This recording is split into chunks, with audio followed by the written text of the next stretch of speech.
Eles vão chamar de ato falho. A imprensa amiga vai dizer que foi só um deslize. Eu chamo de confissão. A mais pura e cristalina confissão.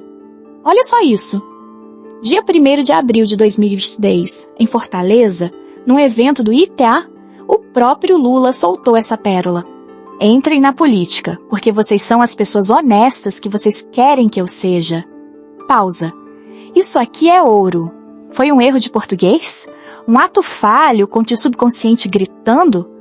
Ou foi a confissão que todo mundo no fundo já sabia, mas que agora foi dita em voz alta? Quero saber o que você acha. Comenta aqui embaixo. Foi erro, ato falho ou a verdade nua e crua? Vamos ver quem está acordado.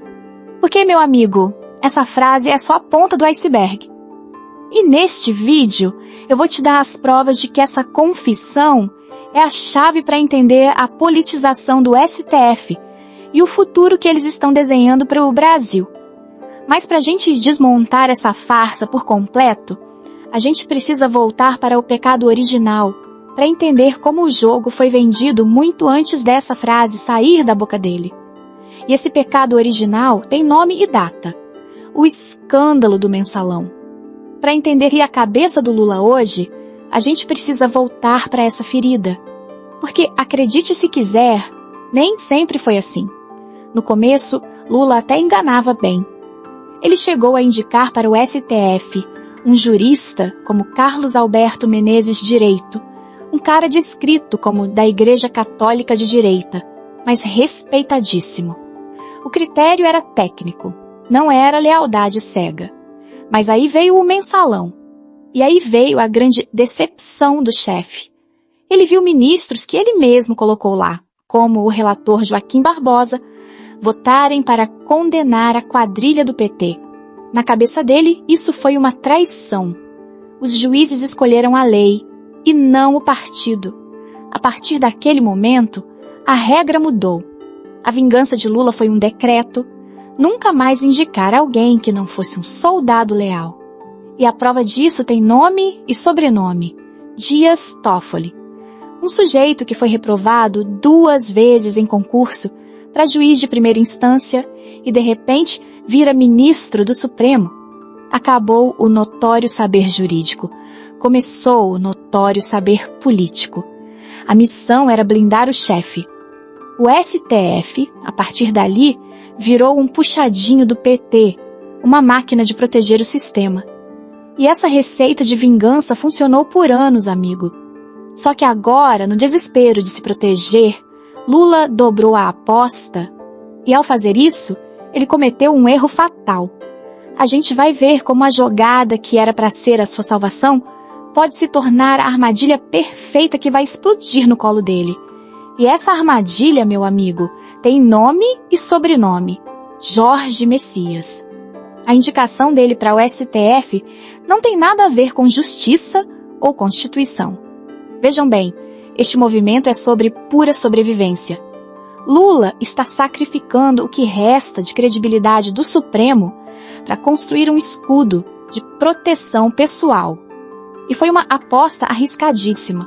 Um mapeamento interno, articulado pelo Davi Alcolumbre, mostrava que o Lula só tinha uns 28, no máximo 31 votos garantidos no Senado. Ele sabia beijar que podia perder. Mas não indicar ninguém, isso seria um sinal de fraqueza que ele não podia se dar ao luxo de mostrar. Para piorar, o tempo estava contra ele. A indicação foi feita às pressas para acontecer antes da eleição da mesa do Senado, onde a oposição pode ficar ainda mais forte. É como a jornalista Malu Gaspar descreveu com perfeição. A política de Brasília é como um cubo mágico. Você vira de um lado tentando arrumar uma cor e acaba estragando a outra do outro lado. Lula tentou se blindar com um ministro companheiro, mas o que ele conseguiu foi colocar fogo na pauta de impeachment de ministros do STF dentro do Senado. Para tudo. Presta atenção aqui. Você pode achar que esse papo de cubo mágico é só politicagem de Brasília, mas cada peça que Lula mexe nesse jogo arranca dinheiro do seu bolso. E o que eu vou te mostrar agora não é sobre política, é sobre o medo. O medo que faz um presidente entregar o futuro do país para salvar a própria pele. E essa confissão de medo veio da boca do próprio Lula. Lembra quando ele atacou os senadores dizendo que eles pensam que são Deus? Isso não é arrogância, meu amigo. Isso é pavor. Ele está falando diretamente do poder que a Constituição dá ao Senado. O único poder capaz de julgar e caçar o ministro do Supremo. É o único freio real contra o ativismo judicial. E ele sabe disso. Tanto que a campanha para aprovar o Messias teve, olha só isso, uma ajuda preciosa de dentro do próprio STF. O ministro André Mendonça se envolveu de corpo e alma na campanha. É o sistema protegendo o sistema. Mas agora vem a parte que te afeta diretamente. Esse jogo de poder, esse medo, essa troca de favores, tudo isso tem um preço. E quem paga ali uma conta é você.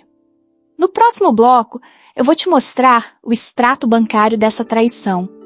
Nós vamos traduzir essa politicagem em números, para você ver na ponta do lápis quanto custa para o seu bolso manter essa estrutura podre funcionando.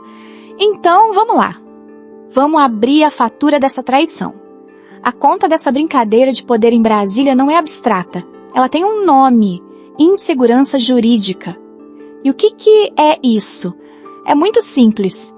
Imagina você construir a sua casa com o suor do seu rosto, num terreno que a qualquer momento um juiz amigo do poder pode decidir que não é mais seu.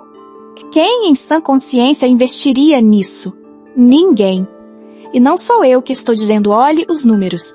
O Brasil ocupa a posição vergonhosa de número 78 entre 143 países, em um ranking mundial que mede exatamente a segurança das leis. No quesito ausência de corrupção, a nota é ainda pior. O mundo inteiro está vendo essa bagunça. O resultado direto disso? Fuga de capitais. O investidor, seja brasileiro ou estrangeiro, não é bobo. Ele olha para o STF, onde uma regra vale hoje e amanhã não vale mais, e simplesmente leva o dinheiro dele para outro lugar. Menos investimento significa o quê? Menos emprego. O crédito para você, que é pequeno empresário, fica mais caro. O banco te olha com desconfiança, porque o próprio país é o risco. Percebe a crueldade? Eles estão lá, brincando de poder em Brasília, mas quem paga a conta é você. É você, na hora de botar comida na mesa e de tentar manter seu negócio de pé. Esse sistema podre não é só uma manchete de jornal. É um assalto diário à sua carteira. E eu sei que ouvir isso dá raiva, dá um sentimento de impotência. Mas preste atenção, você não está sozinho nessa. A ficha está finalmente caindo para todo mundo.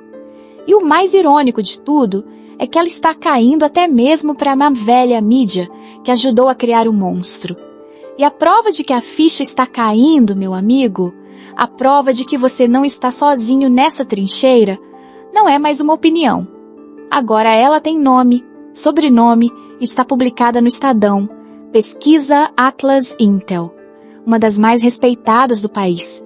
E os números são uma catástrofe para o sistema. Um desastre que é música para os nossos ouvidos. Preste atenção nisso, preto no branco. 60% dos brasileiros, 6 em cada 10 brasileiros não confiam no STF. É um recorde histórico de desconfiança.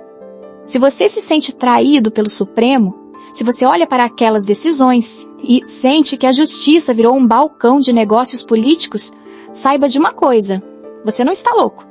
Você não é um radical. Você é a maioria esmagadora deste país. Mas a melhor parte, a prova final de que o sistema está em colapso e se canibalizando, é esta. Ouça o dado mais demolidor da pesquisa.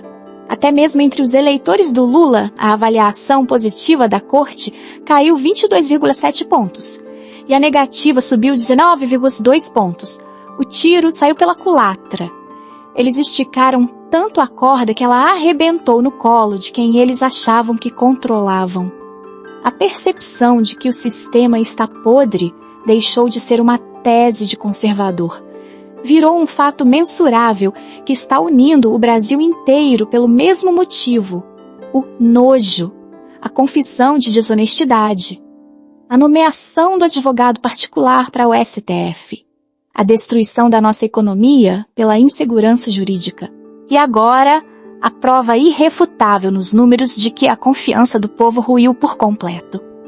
Diante de tudo isso, só resta uma pergunta. E a pergunta que ficou no ar é simples: e agora? Vamos assistir a tudo isso de braços cruzados? Pensa comigo em tudo que a gente viu. Primeiro, a confissão do próprio Lula. Depois, entendemos a origem da traição, lá no Mensalão. Decodificamos o jogo de poder atual para transformar o STF num cabide de emprego. Sentimos no nosso bolso, no nosso trabalho, o custo da insegurança que eles criaram. E por fim, a prova definitiva de que o Brasil inteiro acordou. Os números não mentem. A farsa caiu. Acabou. O sistema está tão podre, tão arrogante, que ele mesmo está confessando os próprios crimes, da boca do presidente aos dados de pesquisa que não podem mais esconder.